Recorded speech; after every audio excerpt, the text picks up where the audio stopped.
नमस्कार, रसस्वादम किचनमध्ये आपणा सर्वांचं खूप खूप स्वागत।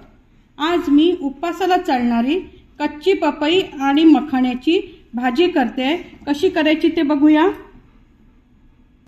उपवास स्पेशल म्हटलं तरी हरकत नाही आणि अतिशय पौष्टिक। पपई पण तितकीच पौष्टिक आणि मखाणे सुद्धा तितकेच पौष्टिक, कारण पपईमध्ये पपेन नावाचं तत्व असतं, त्यामुळे ते पोटाच्या आजारांवर विकारांवर खूप फायदेशीर असतं। आणि मखाणे सुद्धा तितकेच आपल्या शरीराला पौष्टिक आहेत, कारण ह्या मखाण्यांमुळे टाइप 2 डायबिटीज अँटीऑक्सिडंट्स असल्यामुळे टाइप 2 डायबिटीजवर याचा अतिशय फायदा होतो आणि यातही खूप अँटीऑक्सिडंट्स असल्यामुळे पोटाच्या विकारांवर मखाणे सुद्धा पपईप्रमाणेच फायदेशीर ठरतात।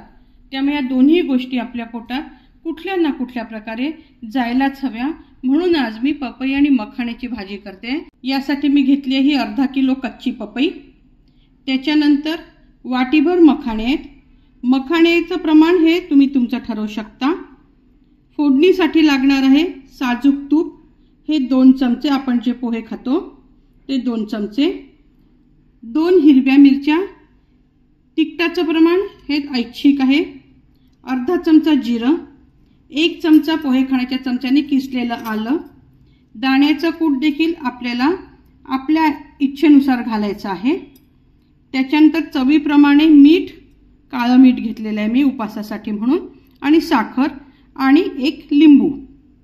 आणि आता मी हे सगळी पपई सोलून घेते, त्याच्या छान बारीक फोडी करून घेते आणि मग फोडणी टाकताना तुम्हाला दाखवते। हे पहा, अशा पद्धतीने मी अशा छोट्या चौकोनीसर अशा फोडी करून घेतलेल्या आहेत, चिरून घेतलेल्या आहेत अर्धा किलो पपईच्या। आता आपण फोडणीची तयारी करूया। हे पहा, मी आता तूप घालते याच्यात, पोहे खाण्याच्या चमच्याने 2 चमचे मी तूप घातले, साजूक तूप घातलेलं आहे। त्यात आता मी या हिरव्या मिरच्या घालणार आहे।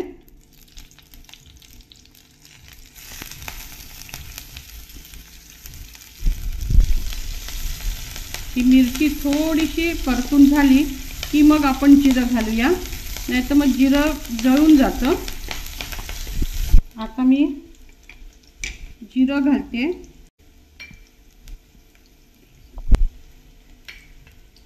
आता मी यात ही चिरलेली पपई घालते।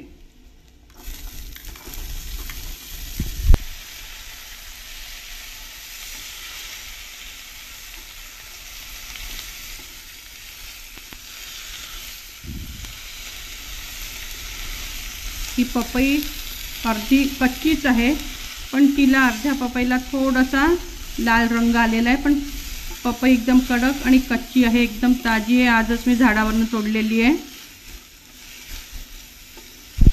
पपई थोडीशी परतल्यावर आता यात मी हा 1 चमचा आल्याचा कीस घालते आहे।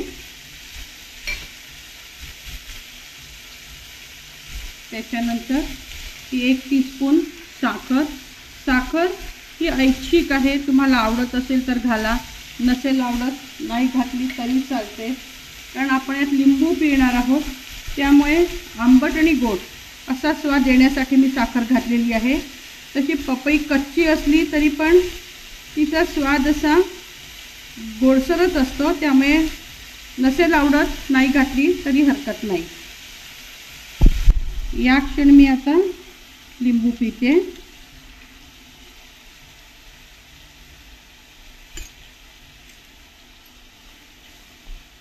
एक लिंबू मी पिळलेला आहे।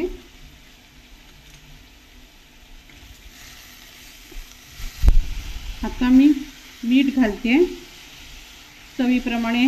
प्रत्येकाच्या घरी लागणारं मिठाचं प्रमाण वेगवेगळं असतं, त्यामुळे स्वादानुसार मीठ।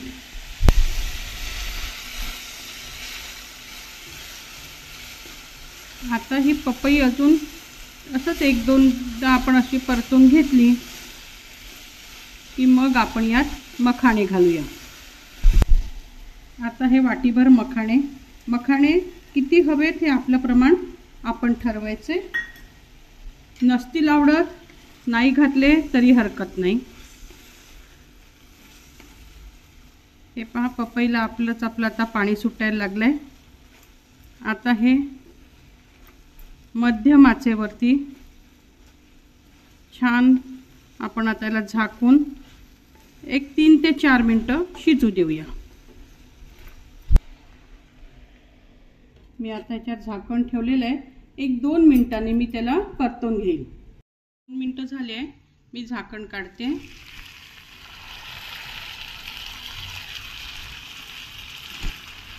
आपले मखाणे पण पहा कसे शिजून नरम पडलेले आहेत। साईजलाही होतात आणि असे नरम पडून जातात।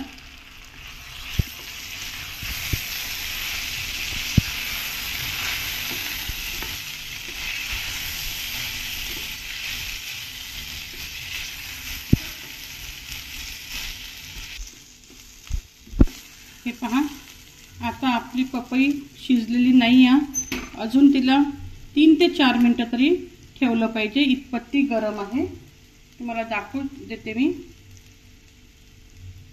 अजून शिजलेलीच नाही आहे बघा, त्याच्यामुळे तिला आपल्याला कमीत कमी 3 मिनिटं मंद आचेवर शिजू द्यायचं आहे।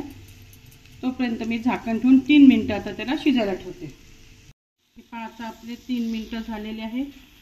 आपली भाजी शिजलेली आहे, हे बघा छान शिजली आहे भाजी। आता या क्षणी आपल्याला यात दाण्याचा कूट घालायचा आहे।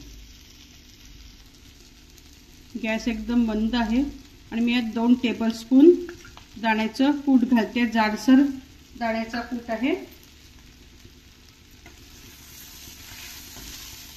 दाण्याचा कूट किती आपल्याला आवडतो त्याप्रमाणे प्रत्येक गोष्टीचं प्रमाण हे आपल्या आवडीवर असतं खरं तर।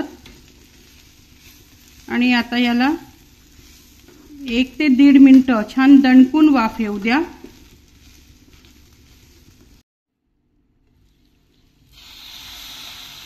हे पहा आता आपली भाजी छान शिजलेली आहे। मी आता ही तुम्हाला सर्व करून दाखवते।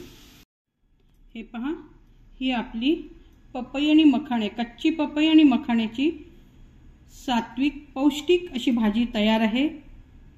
ही भाजी तुम्ही राजगिरा शिंगाडा पिठाचे जे पोळी होते त्याच्यावर खाऊ शकता, नुसती सुद्धा वाटीत घेऊन खाऊ शकता।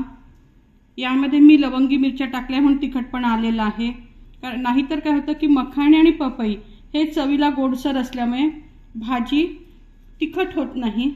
पण आता लवंगी मिरच्यांचा तिखटपणा, लिंबाचा आंबटपणा, पपईचा गोडपणा, साखरेचा किंचित गोडपणा, त्यामुळे भाजी अशी आंबट गोड तिखट फार सुंदर झालेली आहे चवीला। त्याच्याबरोबर अशी एक तळलेली मिरची जर असेल तर मग सोन्याहून पिवळं जे म्हणतात ना, अप्रतिम चव झालेली आहे। तुम्ही पण ह्याच प्रमाणात ह्याच पद्धतीने ही भाजी करून बघा। तुमची भाजी कशी होते ते मला प्रतिक्रियांनी सांगा। मी तुमच्या प्रतिक्रियांची वाट बघत असते। माझा हा व्हिडिओ आवडला असेल तर माझ्या या व्हिडिओला लाईक करा, मित्रमैत्रिणींबरोबर शेअर करा आणि माझ्या चॅनलला सबस्क्राईब करा। धन्यवाद।